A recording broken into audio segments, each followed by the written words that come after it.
संजय जी, जिस तरह से जेबी केसेस का लगातार विस्तार चल रहा है, आज आप लोग रामगढ़ की इस धरती पे आए हैं, क्या कुछ सोच के साथ, क्या कुछ लोगों के बीच रखे और क्या कुछ जो आप लोगों का प्रोग्राम था किस लेवल पे था और कैसा किया? झारखंड के पॉलिटिक्स में एक नए पॉलिटिकल लीडरशिप का हम लोग उदय कर रहे हैं और धीरे धीरे आप देख रहे हो कि गांव घर के लोग, खेत खलिहान के लोग,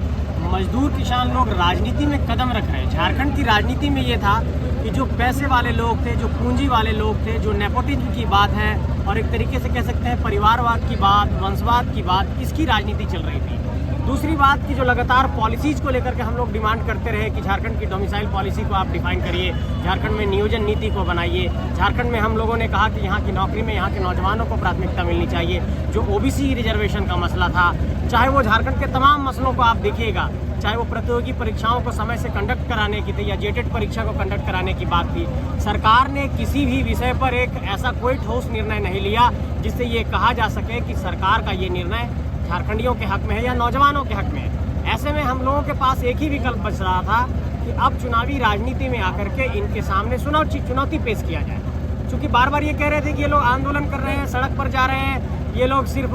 आक्रोश दिखला रहे हैं, लेकिन ये लोग कुछ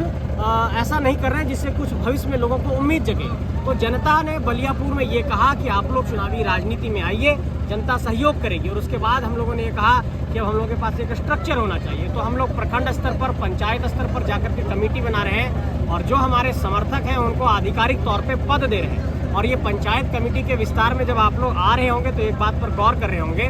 कि पंचायत में जहाँ पर 5-7 हज़ार की आबादी होती है, वहाँ पर 2-3 हज़ार लोग पंचायत की कमेटी स्वतः बनाने आ रहे हैं। इसमें ना किसी को 1 रुपया दिया जाता है, ना किसी को कोई संसाधन मुहैया कराया जाता है, ना किसी को जोर जबरदस्ती की जाती है। सबसे ये कहा गया है कि स्वेच्छा से आइए, पंचायत कमेटी का विस्तार है। तो क्या है, तो जेबी केसेस का पंचायत कमेटी का विस्तार होना है, जयराम महतो जी की विचारधारा को घर घर तक पहुंचाना है। इसके लिए वहां पर एक बैठक होनी है और ये जैसे ही गांव में संदेश पहुंचता है, लोग 2000-3000 की संख्या में जुटते हैं, तो ये राजनीति में एक बहुत बड़ा परिवर्तन का संकेत है कि झारखंड के भीतर नौजवान मिलकर के एक बहुत बड़ा परिवर्तन करने जा रहे हैं। और इसको लेकर के हम लोग आश्वस्त हैं कि आने वाले वक्त में हम लोग एक बेहतर विकल्प झारखंड के अंदर देंगे। संजय जी, एक चीज जानना चाहेंगे, जिस तरह से आम चुनाव की बात करें तो ज़्यादा दिन रही नहीं है,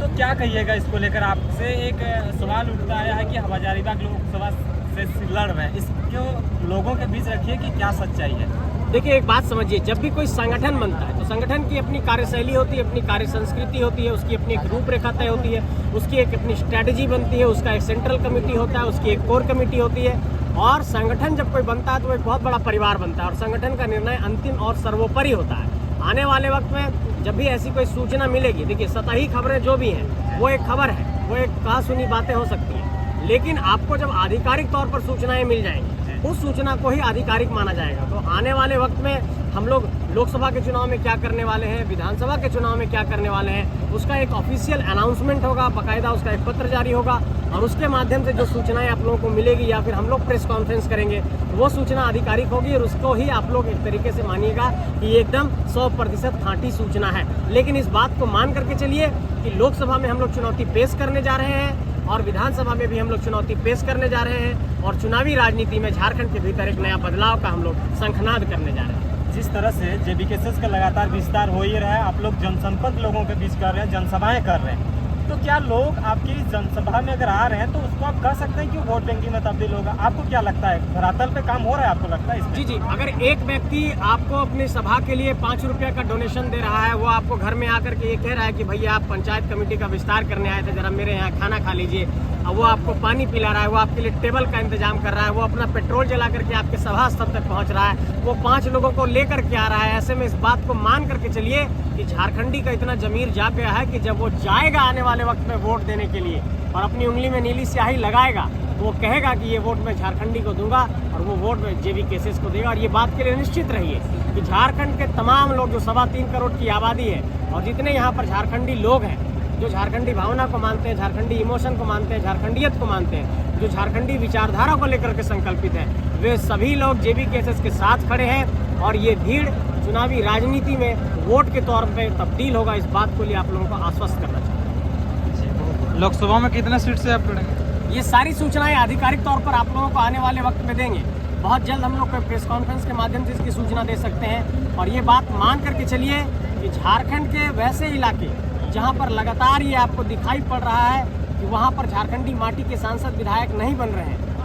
उन सीटों को हम लोगों ने प्राथमिकता के आधार पर रखा है। लेकिन फिर भी इसकी आधिकारिक सूचना आप लोगों को मिलेगी। और एक बात को मान करके चलिए कि ये लड़ाई एक तरफ कॉर्पोरेट लोगों के और एक तरफ झारखंडियों के साथ की लड़ाई है। मतलब सीधे सीधे आप समझ सकते हैं कि जमीनी लोगों के बीच की लड़ाई और माफियाओं के बीच की ये लड़ाई है, और इसमें झारखंड के जमीनी लोग जीतेंगे, फतह हासिल करेंगे, ये पूर्ण भरोसा है। अच्छा, जितना भी झारखंड में सत्ता में रहे हैं सबका मुद्दा सेम रहता है, आप लोग का क्या कुछ अलग रहेगा इस बार अगर चुनाव प्रक्रिया में आते हैं तो? देखिए, पहली बात तो ये है कि झारखंड के लोगों को आर्थिक तौर पर कैसे संपन्न बनाया जा सकता है, झारखंड के लोगों को नौकरी में ज़्यादा से ज़्यादा अवसर कैसे दिया जा सकता है, झारखंड के टेंडर में झारखंड के लोग कैसे शामिल हो सकते हैं, झारखंड के संसाधनों से जो रेवेन्यू जनरेट हो रहा है उस रेवेन्यू में झारखंड के लोग कैसे भागीदार बनेंगे, झारखंड में जो खनन की इतनी परियोजनाएं चल रही हैं उससे गांव घर का विकास कैसे हो सकता है, सरकार की शक्ति ग्राम सभा में कैसे जाएगी, गांव में जाकर के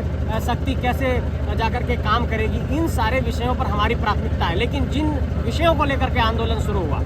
स्थानीय नीति, नियोजन नीति, झारखंड की नौकरी में जो लगातार हम लोग नौजवानों को प्राथमिकता देने की बात कह रहे हैं, और झारखंड की नौकरी में जो हम लोग लगातार ये कहते रहे कि 90% सीटें आरक्षित होनी चाहिए झारखंड के लोगों के लिए, इन सारे विषयों पर हमारी प्राथमिकता रहेगी और इसी विषय को लेकर हम लोग बुनियाद में आगे बढ़ेंगे। लेकिन अगर संपूर्ण तौर पर आप गौर करेंगे कि इसके आगे क्या, तो इसके आगे यही है कि झारखंड के भीतर 3.25 करोड़ की आबादी के बीच में झारखंड के अंतिम व्यक्ति तक विकास की किरणों को पहुंचाना, उनके लिए शिक्षा, उनके लिए रोजगार, उनके लिए आर्थिक संपन्नता, इसके बेहतर अवसर की तलाश करना, यही हमारी राजनीति के केंद्र में है और इसी को केंद्र मानते हुए हम लोग आगे बढ़ेंगे। आपके समीप जो है वो देवेंद्र नाथ महतो जिस तरह 60-40 का अगुवाई माने जाते हैं जी, जिस तरह से सत्ता में रहकर भी 60-40 को इतना आंदोलन होने के बावजूद भी उसमें वापस नहीं हुआ, तो आपका आंदोलन के असर यहाँ कहाँ दिखा? देखिए, ये राजनीतिक इच्छा शक्ति की बात है। पहली बात तो ये है कि झारखंड के भीतर राज्यपाल के रास्ते से यहाँ के विधेयकों को वापस किया जा रहा। अभी फिर देखिए, आपको परसों 1932 का खतियान आधारित स्थानीय नीति का विधेयक फिर से राज्यपाल ने वापस किया है। जब यहाँ पर 73% आरक्षण का विधेयक गया राज्यपाल के पास, राज्यपाल ने लौटा दिया। इसका मतलब कि अगर झारखंड को आप देखेंगे तो सत्ता के लोग तो मार ही रहे हैं, विपक्ष के लोग भी मार रहे हैं। बिहार में 75% आरक्षण लागू होता है, वहाँ राज्यपाल कुछ नहीं करते। यहाँ जैसे 73% आरक्षण होता है, 27% ओबीसी आरक्षण की बात की जाती है, राज्यपाल उसको बार बार रिजेक्ट करते हैं। इसका मतलब ये है कि अगर 60-40 नियोजन नीति का हम लोगों ने विरोध किया और हम लोगों ने ये कहा कि ये 90-10 होना चाहिए या झारखंडियों को इस पर प्राथमिकता में रखिए तभी ये नीति बनाइए,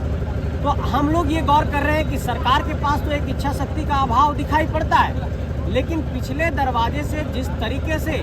वैसे राजनीतिक दल जो ये कहते हैं 60-40 आंदोलन के दौरान 72 विधायक कि हम लोग इस आंदोलन के साथ हैं, आपके इस मांग के साथ हैं, वो सदन में इसकी वकालत नहीं करते हैं और जब राज्यपाल के पास जाता है तो वो विधेयक लौट जाता है और उसके बाद देखेंगे कि पिछले दरवाजे से राज्यपाल के रास्ते से भी झारखंड के हक अधिकार के विधेयक को वापस लौटा दिया जाता है। ऐसे में अगर पक्ष और विपक्ष दोनों को गौर करेंगे तो वो झारखंड के खिलाफ काम कर रहे हैं। ऐसे में एक तीसरे विकल्प की जरूरत थी जो सिर्फ और सिर्फ झारखंडियत की बात करे, सिर्फ और सिर्फ झारखंडी हक अधिकारों की बात करे, सिर्फ और सिर्फ झारखंड में झारखंड के लोगों को नौकरी देने की बात करे, सिर्फ और सिर्फ झारखंड के संसाधनों पर झारखंड के लोगों को अधिकार दिलाने की बात करे। ऐसे विकल्प की जरूरत थी और ऐसे विकल्प को हम लोगों ने जनता के बीच देने का काम किया है और उस पर संघर्ष कर रहे हैं, अपनी कमेटियां बना रहे हैं, संगठन बना रहे हैं और धीरे धीरे संगठन को आगे बढ़ा रहे हैं। जी, बहुत बहुत शुक्रिया।